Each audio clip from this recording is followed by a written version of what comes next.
साधु सन्त विभिन्न जो रही सिद्ध स्थान गुड़िक गुप्त स्थान किंतु प्रथम थर कर समस्त भक्त मान एकत्रित भाव कर रखा ये जो प्रयास निश्चित भाव में आम ओडिशा माटी जदि उत्तीर्ण हम वैप्लविक भूमिका नब अभियान चलो निश्चय देखो जो सत्यभंज चैनल तरफ जगतसिंहपुर माटी जो 2 दिनिया कार्यक्रम थिला आज तार द्वितीय दिवस रे बाबा दिवकर दास ए अंचल विशिष्ट मालिका भक्त मालिका को आज सारा विश्व स्तर में पहुंचार बाबा अनेक योगदान रही। आज बाबा ये आसी जो भक्त माने उपस्थित अच्छा किसी वक्तव्य रखी तो बाबा अच्छा निजे पचारि बुझा आप आज जो ये आसते 2 दिनिया कार्यक्रम आज अंतिम दिवस कौन कहे? जय जगन्नाथ मालिक को घरे घर पहुंचाई पंचसखांकर मालिक को पहुंचाई सत्यभंज यूट्यूब चैनल माध्यम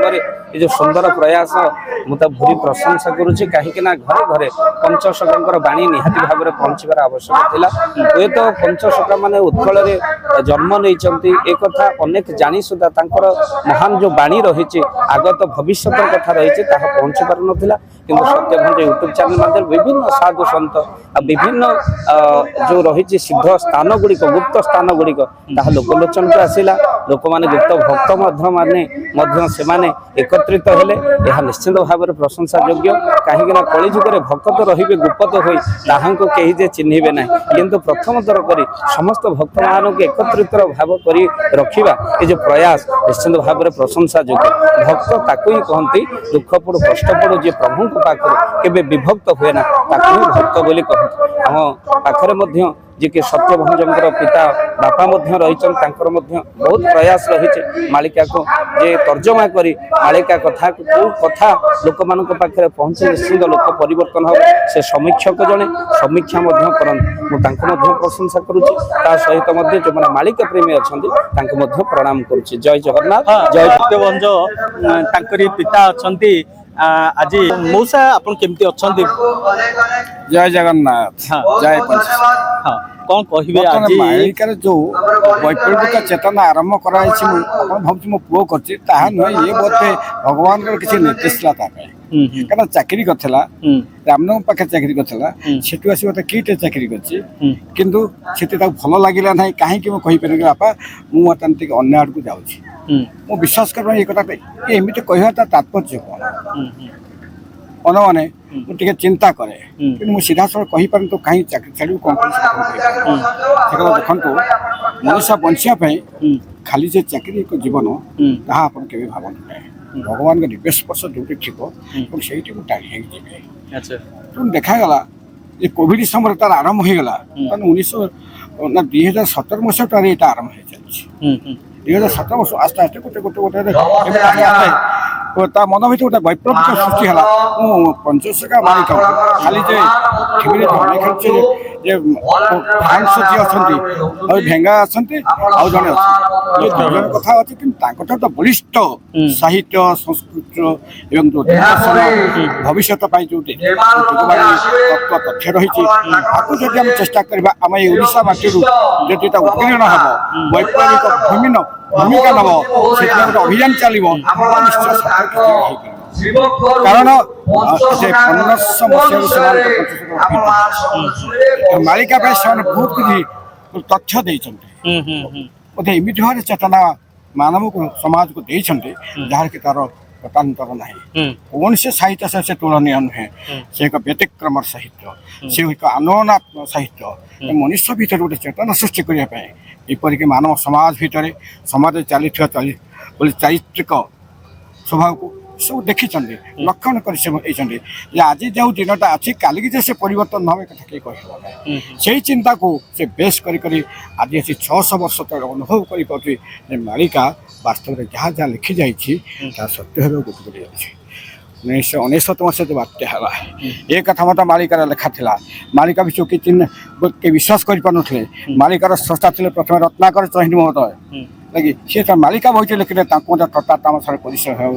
ये कौन कहते भविष्य एक कथा लिखाई किए कहीपर भविष्य कथा ଯେତେବେଳେ 1999ର ମହାବାତ୍ୟା ହେଲା ଲୋକମାନେ ପୋକମାଛ ଭଳି ମରି ଚାଲିଗଲେ ସେତେବେଳେ ସେମାନେ ଗୋଟେ ଚେତନା ଆସିଲା ଗୋଟେ ସତ କିଛି ଅଛି ଯେଉଁଟାକି ମାଳିକାରେ ଲେଖା ହେଇଛି 600 ବର୍ଷ ତଳେ ଲେଖା ହେଇଥିଲା ସେଇଆକୁ ସେ ଲକ୍ଷ୍ୟ କରି ଦେଖାଯାଉଛି ଯେ ମାଳିକାରେ ଏକ ବହୁତ କିଛି ଲେଖାଯାଇଛି ମଣିଷକୁ ସଚେତନ ହେବା ପାଇଁ ତେଣୁ ଏଇ ଅଭିଶାପ ହେଲା ଏବଂ ମାଳିକାର ଯେଉଁ ବାସ୍ତବ ତଥ୍ୟ ଗୁଡ଼ାକୁ କେମିତି ଜନମାନସରେ ପ୍ରତ୍ୟେକ ଜନପଦରେ ପ୍ରତ୍ୟେକ ଗୋଟେ ଲୋକମାନଙ୍କ ପାଖରେ ପହଞ୍ଚାଇ ପାରିବ ଏ ବିଷୟରେ ଖାଲି ସିଧା ତ କହିଦେଲେ ହେବ ନାହିଁ ମାଳିକା ଯେଉଁ ସ୍ଥାନ ଯେଉଁ ମହାପୁରୁଷମାନଙ୍କ ଯେଉଁଠି ଜପ ତପ ପୀଠ ଥିଲା ସେ ପୀଠମାନଙ୍କରେ ଯେଉଁ ସବୁ କଥା ସବୁ ରହିଛି କାହାଣୀ ରହିଛି ସେ କଥା ମଧ୍ୟ ଆସ୍ତେ ଆସ୍ତେ ସେ ଉଦ୍ଧାର କରିବାକୁ ଲାଗିଲା ଏଥିରେ ତାର ପ୍ରୟାସ ଜାରି ହେଲା ସେଇ ଅଞ୍ଚଳର ସାଧୁସନ୍ତମାନେ ମଧ୍ୟ ସବୁ ତଥ୍ୟ ଦେଲେ ଯେଉଁ ତଥ୍ୟକୁ ଭିତ୍ତି କରି ଆଜି ମାଳିକାର ବିଶେଷ ଉପାଦାନ ହେଇପାରିଛି ସେ କଥା ଗୁଡ଼ିକ ସେ କାହାଣୀ ଗୁଡ଼ିକ ଯାହାକି ଆଜି ଜନମାନସରେ ଆଦୃତ ଲାଭ କରିଛି ମାଳିକାର ଭକ୍ତ ପରିବେଶ ସୃଷ୍ଟି ହେଇଛି ଯେଉଁ ଭକ୍ତମାନେ ବର୍ତ୍ତମାନ ଭଗବାନଙ୍କ ପଥେ ଭଗବାନ ପାଇବା ଲାଗି ସମସ୍ତେ ବ୍ୟାକୁଳ ହେଉଛନ୍ତି ସେଇ ଅଭିପ୍ସା ନେଇ ସାଧୁସନ୍ଥ ସମ୍ମିଳନୀ ହେଇଛି ସେଇ ଅଭିପ୍ସା ନେଇ ମାଳିକା ଭକ୍ତ ସମ୍ମିଳନୀ ହେଇଛି କାରଣ ସେ ଦେଖିଛନ୍ତି ଯେ ଭାରତବର୍ଷ ହେଉଛି ଆର୍ଯ୍ୟବର୍ତ୍ତ ଭାରତବର୍ଷ ସାଧୁ ସନ୍ନ୍ୟାସୀର ଦେଶ ମହାପୁରୁଷ ମହାତ୍ମାମାନଙ୍କର ଦେଶ ହେଲେ କି ତାହା ହିଁ ଆଜି ବର୍ତ୍ତମାନ ଅନୁଭବ କରାଯାଉଛି ଯେ ଯାହା ଥିଲା ଅତୀତରେ ଆଜି ବର୍ତ୍ତମାନ ସେଇଭଳି ରହିଛି ବିଶ୍ୱରେ ଯାହା ଅଛି ଭାରତବର୍ଷରେ ତାହା ଅଛି ଯାହା ନାହିଁ ଭାରତ ତାହା ନାହିଁ ଭାରତ ନିହାତି ଭାବରେ ଶୁଣୁଥିଲେ ସତ୍ୟଭଞ୍ଜ ତାଙ୍କର ପିତା ମଧ୍ୟ ଆମକୁ କିଛି ବାର୍ତ୍ତା ରଖୁଥିଲେ ତ ନିହାତି ଭାବରେ ଦେଖନ୍ତୁ ବାବା ଭେଙ୍ଗା ଆଉ ନଷ୍ଟ୍ରାଡମସ୍ ସେ ପଶ୍ଚାତର ଯେଉଁ ଆପଣଙ୍କର ଭବିଷ୍ୟତରେ କ'ଣ କ'ଣ ହବ ତାକୁ ଲେଖିଛନ୍ତି କିନ୍ତୁ ପଞ୍ଚସଖା ଅଚ୍ୟୁତାନନ୍ଦଙ୍କଠୁ ଆରମ୍ଭ କରି ଶିଶୁ ଅନନ୍ତ ବଳରାମ ଜଗନ୍ନାଥ ये जो 5 जन सखा ये 11 लक्षरू ऊर्ध ग्रंथ लिखिंट आउ जो से खाली भविष्य कथा लिखि ना गोटे मनीष केमिति तार जीवन यापन करिवो जदि ताकू रोग होउची कौन मेडिसिन खाइबो अनेक जिनस माने मानवीय जीवन रे जहाँ जहाँ घटना किभली भावे मनीष बंचिबो से विषय रे अनेक किछि लिखिचंती तो एटी जने हरियाणा रु आसीचंती भक्त जने मालिका प्रेमी तांकरी सहित आलोचना रखिबे। आपका नाम सुरेश सिहाग। हाँ, कहाँ से है? हरियाणा। हाँ, तो इधर कैसा पता मतलब कैसा लग रहा है आपको? बहुत बढ़िया मस्त लग रहा है। हाँ, तो मालिक का देखते हैं आप? हाँ जी, मालिक का सत्यवंजा का चैनल देखता हूँ। हाँ, तो उसमें क्या क्या सीखने को मिलता है आपको? सीखने को तो क्या बहुत कुछ सीखने को मिला है। हाँ, ये तो बयान ही नहीं कर सकते क्या मिला है। हाँ। ये तो बयान नहीं कर सकते। तो मतलब जगन्नाथ पुरी धाम गए हैं? हाँ हाँ बिल्कुल गए हूँ जगन्नाथ। कितना बार गए हैं? अभी 18 तारीख को गया था मैं। अच्छा, 19 को ये प्रोग्राम था, पहले पूरी गया। अच्छा, उसके बाद तो मालिका का जो पंचसखा का जो जहाँ जहाँ पीठ है वहाँ पे गए हैं? अभी धानकुद में गया हूँ मैं। हाँ, बाबा जी के वहाँ। हाँ, और तो नहीं गया यहीं। अब कल जाऊंगा। हाँ, हाँ, जितने भी मालिका वर्णित स्थान है 3 दिन लगे 4 दिन लगे। हाँ। वहाँ सभी जगह जाऊंगा। अच्छा, तो जैसे कि बोल रहे थे हरियाणा रु आसी निहाती भाव